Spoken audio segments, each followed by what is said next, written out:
I remembered the ICU lights first. Cold, too bright. The kind of sterile brightness that made every second feel sharp and unreal. Machines beeped. Nurses spoke fast. I could barely breathe without it feeling like someone was squeezing inside my ribs. They said I needed observation. They said I needed monitoring. They said insurance coverage was already authorizing additional nights. My parents walked in dressed like they came from a boutique showroom. Sunglasses on their heads, my sister behind them glowing like she was about to step onto a billboard. She had a new modeling test shoot the next morning, and everyone treated that like a national emergency, not the chest pain I had been rushed in for. Dad didn't ask how I felt. Mom didn't even step toward my bed. They went straight to the billing administrator. Please subscribe to our channel and tell us in comments from where are you watching this video.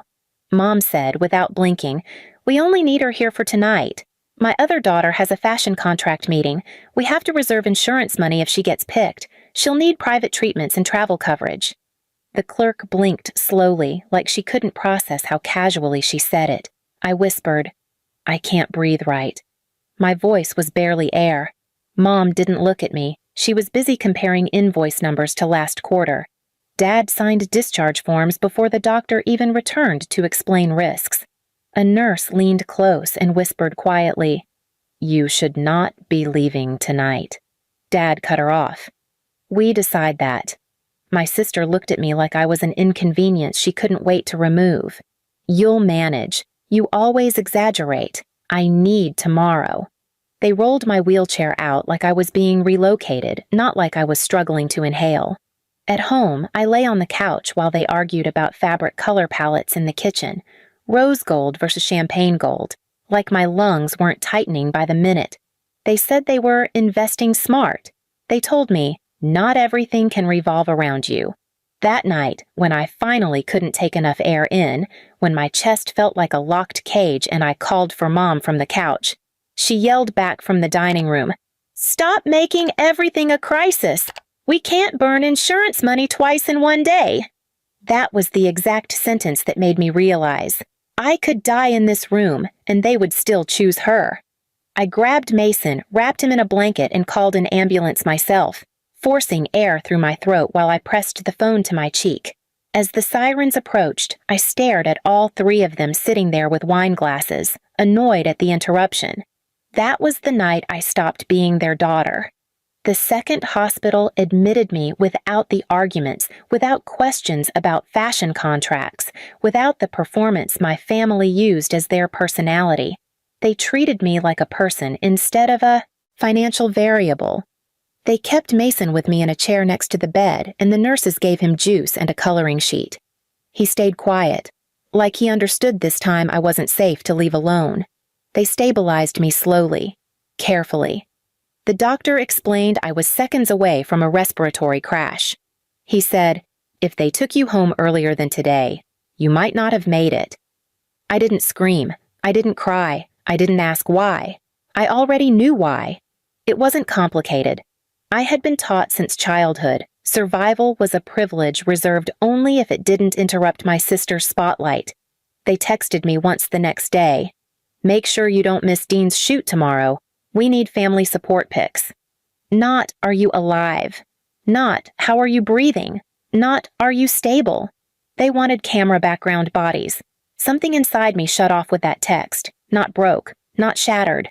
Just shut off, like a switch no longer powered those wires anymore. I turned my phone face down and stared at the IV drip next to me, and I realized I looked more alive in this hospital bed than I ever looked sitting with them healthy. I spent that week replaying my entire childhood not as memories, but as evidence. When I was 12 and wanted braces, they said it would ruin my sister's aesthetic if pictures weren't pretty enough for her portfolio. When I was 16 and needed inhalers, they rationed mine so insurance money wouldn't be wasted on chronic useless conditions because they needed whitening strips and tanning passes for her auditions. When I got pregnant with Mason, Mom said, "Don't expect us to support that mistake." When my sister got a brand deal for sticky lip gloss, they told everyone their second retirement plan just unlocked. They didn't change. I just finally saw the mechanism clearly. By day 4 in the hospital, I wasn't angry anymore. Rage wasn't the primary emotion.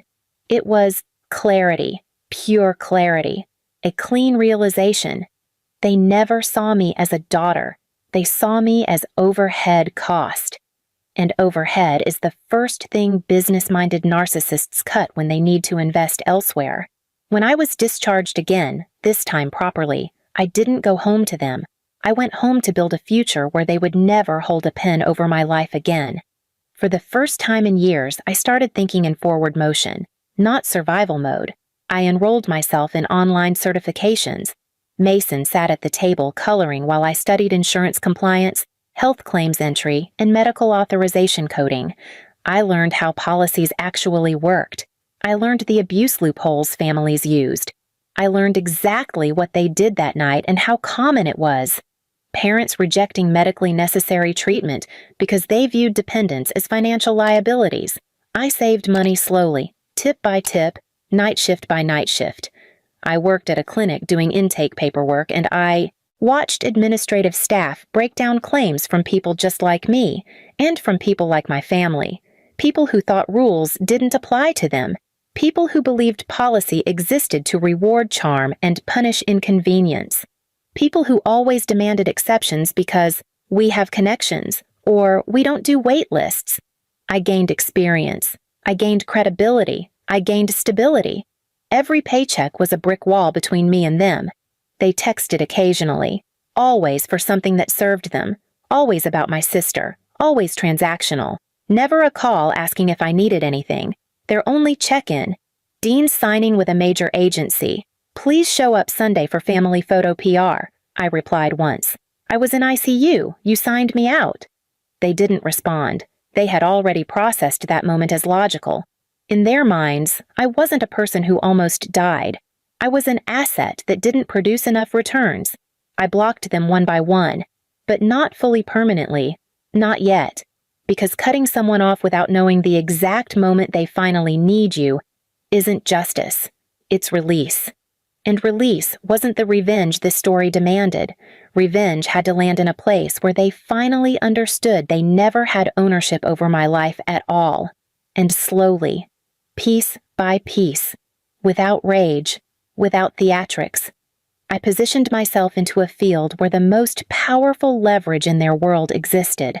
Medical authorizations, insurance approvals, coverage eligibility. The exact currency they used to decide whether I deserved to live. The breaking point wasn't the night I almost died.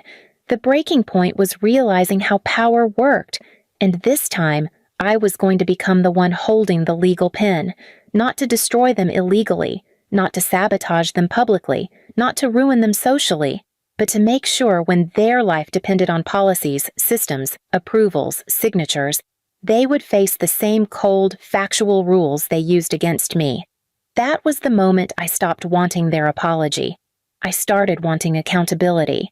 2.5 years later, I got the email from HR that changed the axis of everything. I was being promoted to Senior Authorization Specialist for high-cost inpatient approvals. The exact gate my parents once walked to with pens ready to erase me. I didn't celebrate with champagne. I didn't post a thing. I just stared at that screen and let the weight settle in my spine like steel. This wasn't vindication. This was position.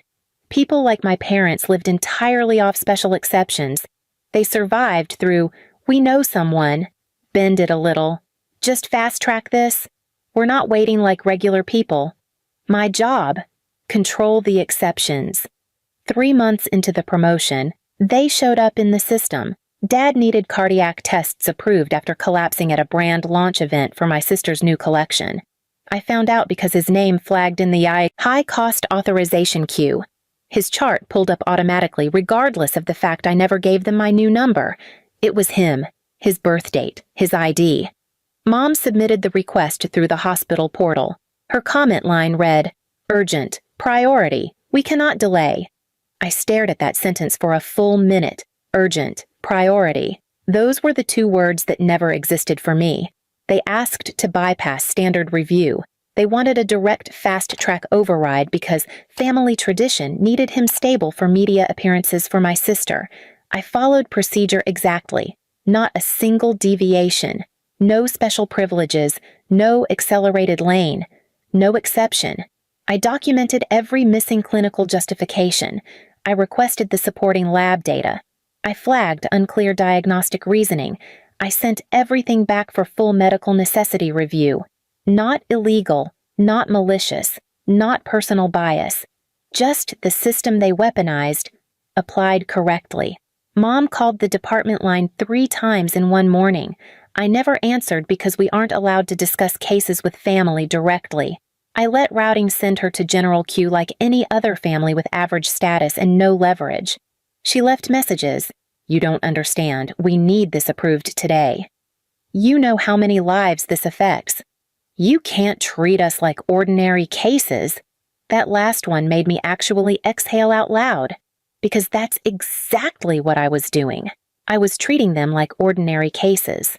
When Dad finally got admitted through standard pace, not the VIP door, they sat in the same waiting chairs regular families used.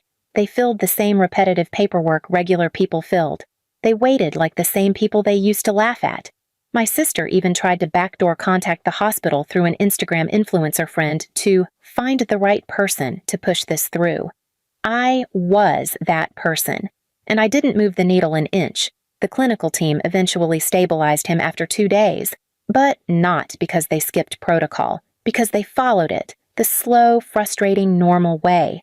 The way families who don't treat their children like investment capital have to wait every single day.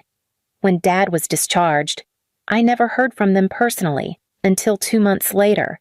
They sent a message to my old email. We need to talk about family reconciliation. Things are difficult. We want to fix this. I typed one sentence back. You fixed nothing when I almost died. They responded with paragraph after paragraph trying to tell me it wasn't intentional, it was stress, it was financial timing, it was protecting the whole family. They tried to explain betrayal like it was a reasonable accounting model. I didn't argue, I didn't debate, I didn't defend, because debates are for people who still want something. I told them exactly this. You signed me out of ICU to save resources for a fashion contract. I signed you out of my life permanently. I am done doing business with you. They asked if that meant I wasn't coming home for holidays. I answered, there is no home to come back to. They wanted me to choose to carry them. I chose to carry my child. I chose to carry myself. My revenge wasn't a poetic metaphor. It was a real-world correction of power, a reversal in the exact system they worshipped. I became the gatekeeper. Their pain wasn't silence.